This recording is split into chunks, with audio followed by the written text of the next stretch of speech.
One thing I wanted to ask you is that, so from August, I'll be taking a sort of a 1-year break from medicine to try and kind of do the YouTube thing. And I was wondering, going full time on YouTube, like given that you've done it, like how does that change your relationship with the art?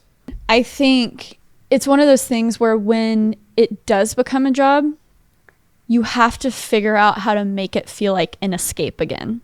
Okay. Because in the beginning, YouTube was my escape. Video was my escape. It was the thing that brought me joy when I hated studying, when I hated electrical engineering, you know? And so I think when it becomes your job, it becomes 24/7. There is a certain level that does become mundane. There is a certain, certain times when that brand gets back to you and they have 10 points of feedback, but you never said that they were going to have creative control. So you don't even know what they're even thinking, and you're having back and forth. And, there's always going to be parts of the job that are like a job.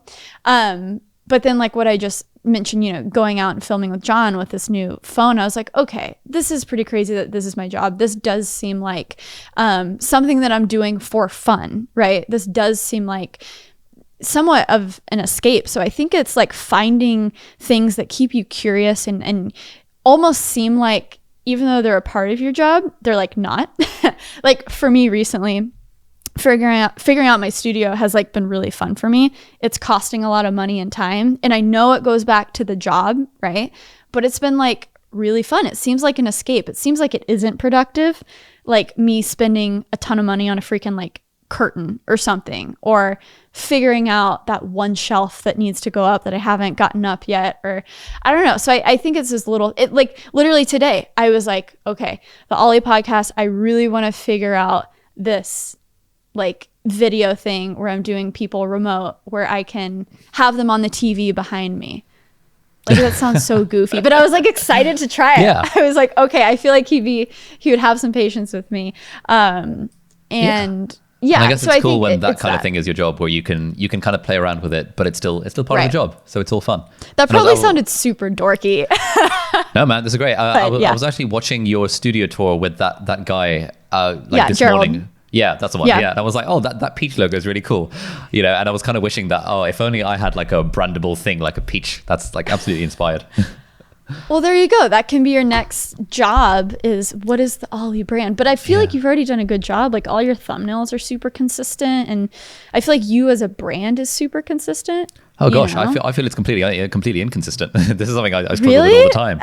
Because like I was at VidCon yesterday, VidCon London, and Daryl Eves was giving a talk about kind of finding your niche and like making sure you're providing value to your niche, or to your niche, as he was calling it.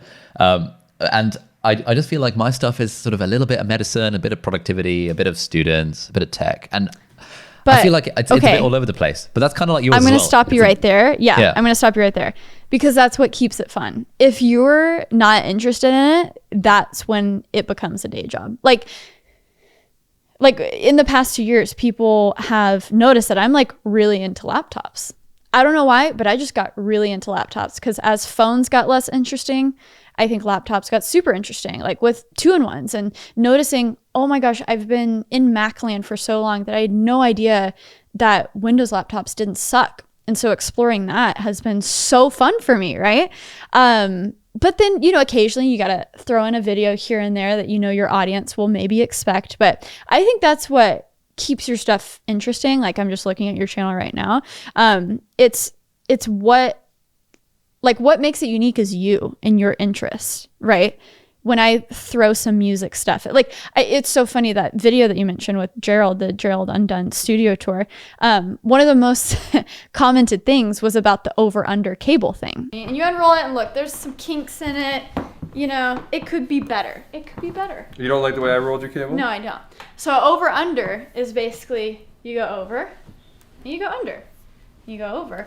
So back in the day when I was playing in a band and guitar, I can already see what'll happen. It'll splay out. Exactly. And that's from my music world. That's from like playing shows and understanding that there's proper etiquette when how musicians tour and stuff, and packing up gear. So I think bringing in interest from the medical field, studying, tech, that's what makes your channel interesting.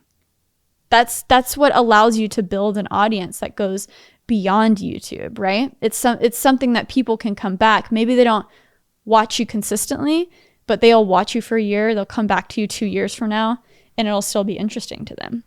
Yeah, I suppose. I think like there was something that Peter McKinnon made a video about recently that I find really helpful, when he was talking about how he feels like he's been typecast into this, photo video tutorials, and all his comments are like, hey man, stop talking about your wallets and your everyday carry. No one cares. Make a photo tutorial. But his thing was like, no, this is my channel. I'm going to make the videos that I want. And yeah, I'll make photo and video tutorials, but alongside we'll do a video about coffee or a video about just, in my backyard or whatever.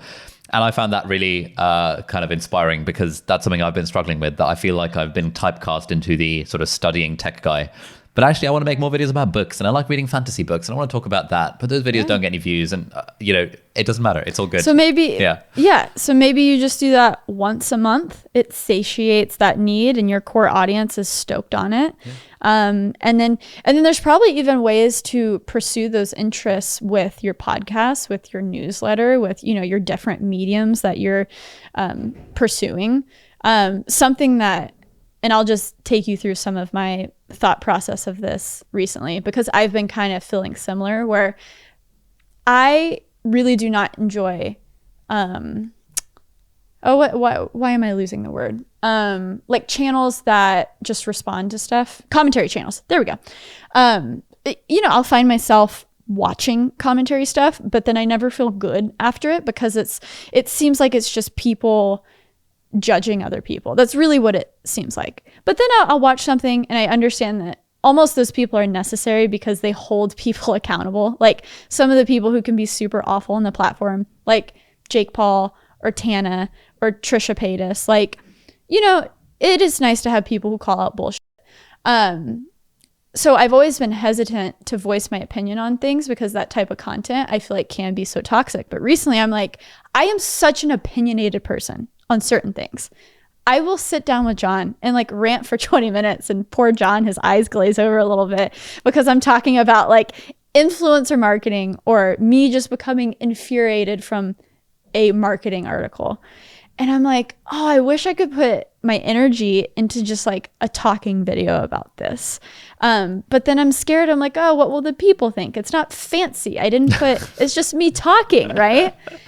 So I literally think I am going to experiment a little bit with that, with videos every now and then, where it's literally just me talking to a camera and bringing up articles and stuff. And I know it's not the content that's held to the highest standard, but it's just fun for me. I love the feedback loop of putting something out there in the world and then seeing what people have to say. Yeah, and I think in a way, like one of the charms of YouTube is in the fact that at least back in the day, it used to be that it was less well produced. Like you've got someone like Matt D'Avella who's producing these sort of like documentary style film worthy videos every single week. And I feel like, while I would love to be able to have that sort of production value, I feel like it would be a bit too much for me to do each week. And I'd actually love to be able to just sit in front of the camera and chat. And I think it's important that, that style of video remains like a thing on YouTube, where everyone is sort of, striving for that crispy, buttery MKBHD style B-roll. For a dude to just be like, right, I'm going to talk about the phone and just literally just talk to the camera at you. I think it's nice having that variety. So that's something I'm trying to get better at being okay with as well.